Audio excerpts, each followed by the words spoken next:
বিগত সরকারের ভুল তথ্য সংশোধনের পর এলডিসি শর্ত পূরণ হবে বলে মনে করছে বেসরকারি গবেষণা সংস্থা র্যাপিড।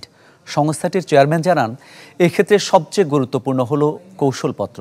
জানানো হয়, চড়া মূল্যস্ফীতির চাপে গেল 2 বছরে দরিদ্র হয়েছে 2.25 কোটি মানুষ। বসুন্ধরা ডায়াপেন্ট এখন আরও উন্নত। এই হট এয়ার থ্রো টপশিট দ্রুত শোষণ করে সোনামণিকে দেয় কোমল অনুভূতি।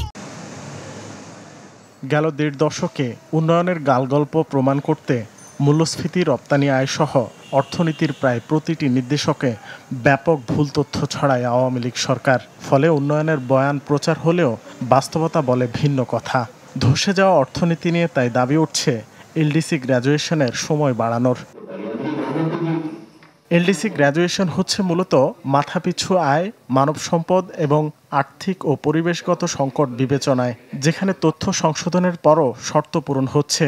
তাই এখনই পদক্ষেপ নেয়ার তাগিদ বেসরকারি সংস্থা র্যাপিডের।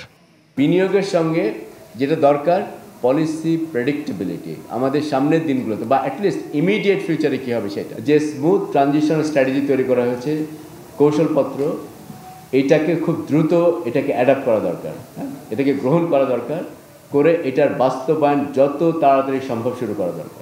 কর্মশালায় র্যাপিড জানায়, বিগত দিনে ভুল নীতি ও অতিরিক্ত টাকা ছাপানোর কারণে তৈরি হয়েছে চড়া মূল্যস্ফীতির চাপ। ফলে গেল 2 বছরে দরিদ্র হয়েছে 2.25 কোটি মানুষ।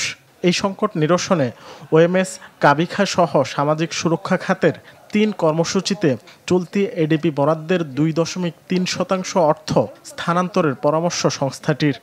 ভালনারেবল মানুষের সংখ্যা যেহেতু বেড়ে যাচ্ছে, তাহলে তাদেরকে অ্যাড্রেস করার জন্য এই ফুড রিলেটেড যে সোশ্যাল সেফটি নেট প্রোগ্রামগুলো আছে, অথবা 9টা যে সোশ্যাল সেফটি নেট প্রোগ্রাম আছে, সেইখানে কিছু রিলোকেট করা যায় কিনা। যারা চরম দারিদ্র ছিল তাদের অবস্থা আরও খারাপ হয়েছে, তারা দারিদ্র থাকলো, অবস্থা আরও খারাপ হলো, নতুন করে আরও আপনার 78 লক্ষ লোক পভার্টি লাইনের নিচে চলে আসছে। আগামীতে মুদ্রানীতি প্রণয়নে সিপিআই এর পরিবর্তে কোর ইনফ্লেশন ইন্ডেক্স মূল্যায়ন করার পরামর্শ র্যাপিডের। এই কোর ইনফ্লেশন এর সাপেক্ষে হওয়াটা। রাকিব হোসেন, চ্যানেল 24, ঢাকা।